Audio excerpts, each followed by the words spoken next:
বেপাৰীবিলাক কান্দি আছে, এনেকুৱা হৈছে। সস্তা সস্তা বেছি আছোঁ। জলকীয়া কিমান চলিছে বাবা? জলকীয়া আজি 30 টকা পাইকাৰী। আপোনাৰ খুচুৰা বজাৰ কেনেকৈ চলিছে? খুচুৰা বজাৰ চলিছে 10 টকাও পোৱা বেচিছে, 20 টকাও বেচিছে। এইটো স্পেচিয়েল, এইটো 20 টকা বেচিছে।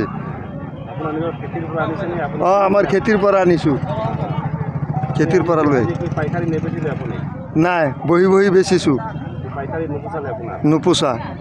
অহাটো অলপ দেৰি হ'ল। বেপাৰীবিলাক আগৰকেইটা লৈয়ে মানে সিহঁতে কান্দি আছে, এতিয়া আৰু ক'ত ল'ব।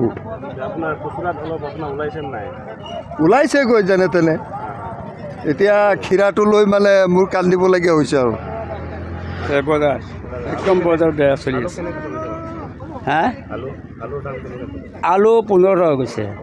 হয়, আপোনাৰ পাইকাৰী বজাৰটো কেনেকুৱা? পাইকাৰী 11.5, 11। আপোনাৰ ৰচুন পিঁয়াজটো কেনেকৈ? ৰচুন 40 টকা পোৱা, 50 টকা পোৱা, আদা 40 টকাত পোৱা। তেনেকৈ বিকি আছে। হয়, বেপাৰটো আপুনি কৰি আপুনি চলিব পৰা হৈছে? চলিব পৰা এতিয়াতো বজাৰত মানুহে নাই, এতিয়া কেনেকৈ চলিব পৰা নাই নহয় এতিয়া বৰ্তমান।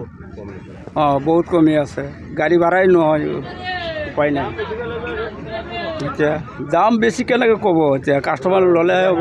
বিলাহী আৰু তিতা কেৰেলা এইবিলাক কেনেকৈ চলিছে?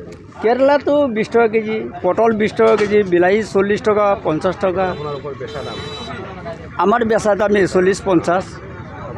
ৰাতিপুৱা কিমান দামত কিনিলে আপোনালোকে পাইকাৰী? আজিতো 40 টকা লৈছোঁ, 50 টকা বেছি আছোঁ, 40 টকা এতিয়া লাষ্টত বেছি আছোঁ।